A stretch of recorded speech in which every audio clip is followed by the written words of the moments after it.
안녕하세요. 피부과 전문의 비주얼 피부과원 대표원장 이준영 원장입니다. 다들 휴가 다녀오셨나요?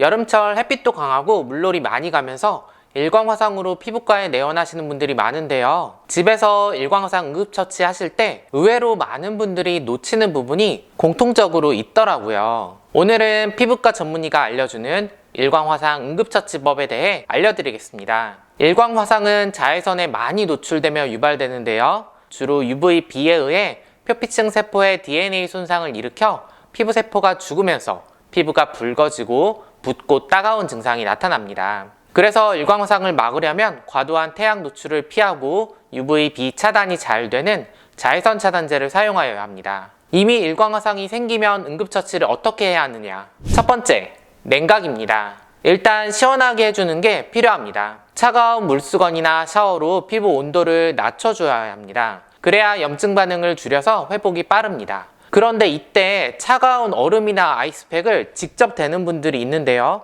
너무 차가운 온도는 오히려 피부 동상을 유발할 수 있습니다. 피부 화상의 동상까지 더 악화시키는 거예요. 얼음은 수건에 싸서 시원한 정도로만 해주는 게 좋습니다. 두 번째는 보습입니다.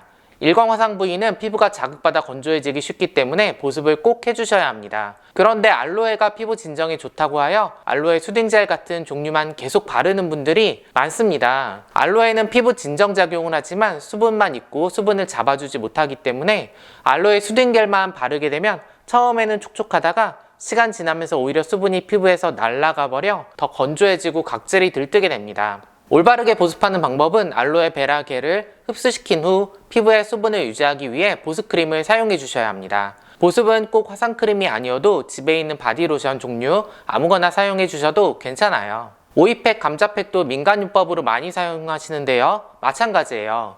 수분은 있지만 유지가 안 돼서 더 건조해질 수 있습니다.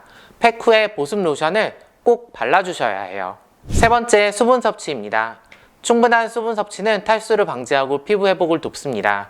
특히 일광화상 범위가 넓어서 두통, 열, 오한 등 전신 증상이 있는 경우에는 수분 섭취가 중요해요. 만약 고열이 나거나 전신 증상이 심하면 빨리 병원 가셔야 합니다. 네 번째는 약물 치료입니다. 피부를 시원하게 해도 너무 따갑거나 가렵다고 하면 비스테로이드성 항염증제나 항히스타민제를 처방받아 복용하여 통증과 염증을 감소시킬 수 있습니다. 일광화상이 심하지 않은 경우에는 약국에서 바르는 약을 구매하여 직접 바를 수 있는데요. 리렌스 연고, 아줄렌 S 연고는 구아야줄렌 성분으로 자외선 흡수를 방지하여 일광화상 예방과 염증을 완화하는 효과가 있습니다. 아이들 피부에도 사용하는 비판텐 연고 알고 계시죠?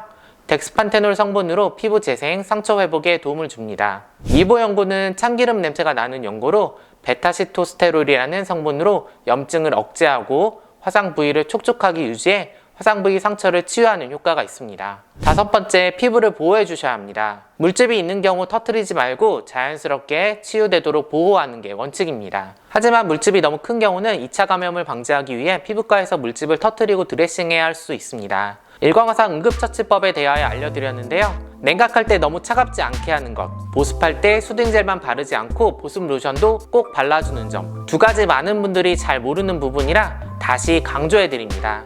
다들 즐거운 휴가 보내세요. 감사합니다.